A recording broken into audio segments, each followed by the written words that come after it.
Imaginez un peu, une histoire d'amour si forte qu'elle a osé défier les règles de toute une société.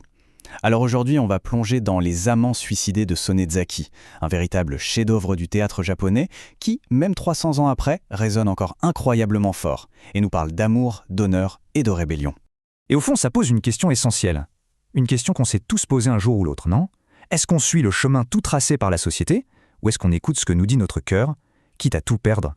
Eh bien, figurez-vous qu'en 1703, au Japon, un dramaturge de génie a choisi une voie, disons, assez surprenante pour y répondre. Et non, pas avec des acteurs en chair et en os, non, avec des marionnettes. Et c'est avec elles qu'il va donner une réponse d'une puissance tragique absolument mémorable. Allez, on plonge dans cet univers. Pour bien comprendre l'histoire, il faut d'abord planter le décor. On part pour la ville d'Osaka, une ville en pleine effervescence. Mais pas n'importe quand, on est en plein air Genroku. Alors là, attention, oubliez tout de suite l'image d'Épinal du Japon des samouraïs. Ici, à Osaka, c'est le monde des marchands. Ce sont eux qui mènent la danse. L'argent, la réputation, tout ça vaut bien plus qu'un sabre. Et c'est dans ce contexte que notre auteur, Shikamatsu Monzaemon, qu'on surnomme rien de moins que le Shakespeare japonais, va faire un choix complètement fou. Il va confier son histoire à des marionnettes. Oui, parce que pour lui, elles seules pouvaient vraiment exprimer la pureté des émotions. Et ça nous amène vraiment au cœur du réacteur, si on veut, le conflit central de tout le théâtre japonais en fait, et tout tient en deux mots. Alors attention, s'il y a une seule chose à retenir pour tout comprendre, c'est ça. D'un côté, il y a le giri. Le giri, c'est le devoir social, l'honneur, la réputation. En gros, c'est tout ce que la société attend, ce qu'on doit faire. Et de l'autre côté, le ninjo. Là, ce sont les sentiments personnels, l'amour, le désir, bref, ce que notre cœur veut faire. Giri contre ninjo, devoir contre désir. Toute la tragédie, elle est là, dans ce tiraillement impossible. Alors, maintenant qu'on a les clés en main, entrons dans l'histoire. Et on va voir comment ce conflit terrible va littéralement écraser nos deux héros, Tokubei et Ohatsu. Notre héros, Tokubei, c'est un type bien. Un jeune employé honnête qui travaille dans une boutique de sauce soja. Il faut bien comprendre que pour lui, dans ce monde de marchands, sa parole et sa réputation, c'est son capital. Le problème, c'est qu'il est amoureux et fiancé en secret à Ohatsu, une courtisane. Et lui, il essaye juste de faire au mieux, de concilier son amour et ses devoirs. Et c'est là, évidemment, que le drame commence. Parce qu'il est honnête, il prête une somme d'argent très importante à un ami, un certain Kueji, pour le dépanner. Sauf que cet ami est un traître. Et la trahison est totale. Non seulement il refuse de le rembourser, mais il retourne la situation. Il l'accuse publiquement d'être un escroc et il le tabasse en pleine rue devant tout le monde. Là, l'impact est absolument dévastateur. On l'a dit, dans cette société, la confiance, c'est tout. En perdant son honneur, Tokubei a tout perdu. Bien plus que son argent. C'est simple. Il est socialement mort. Fini. Il n'a plus aucun avenir. Plus aucune place. Et c'est ce qui nous amène à la scène la plus célèbre, la plus poignante de toute la pièce. C'est un moment d'une tension psychologique incroyable. Et pourtant, presque tout se passe en silence. Essayez d'imaginer la scène. Tokubei, complètement anéanti, se cache sous le kimono d'Ohatsu.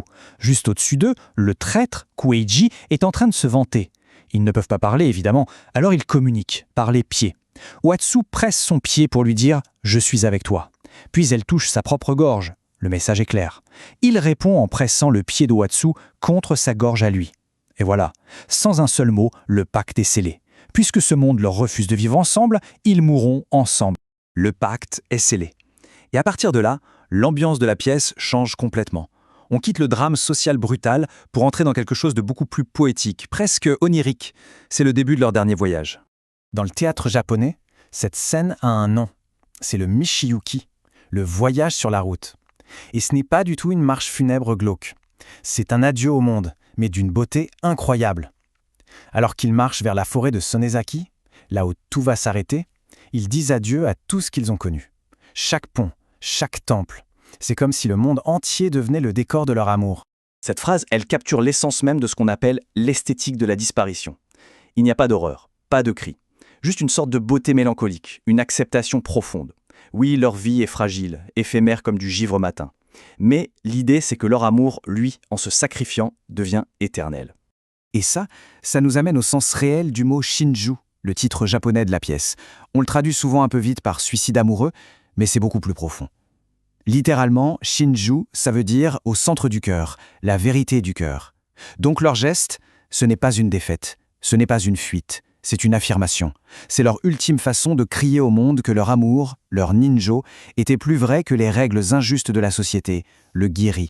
Ok, une histoire de 300 ans, des marionnettes, des concepts japonais. Mais alors, pourquoi est-ce que ça nous parle encore aujourd'hui? En quoi est-ce que ça résonne là, maintenant au XXIe siècle? Eh bien, réfléchissons-y 2 secondes. La réputation de Tokubei, détruite en public sur la base de mensonges, ça ne rappelle rien? C'est le cyberharcèlement, la cancel culture avant l'heure. Le tiraillement entre ce que la société attend de nous et ce qu'on veut vraiment pour soi. Qui n'a pas ressenti ça?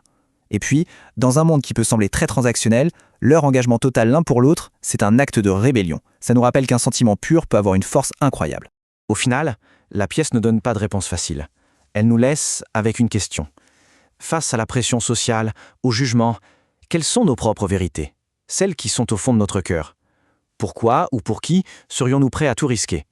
C'est ça, la question immense. La question intemporelle que nous posent encore aujourd'hui, 3 siècles plus tard, les amants de Sonezaki.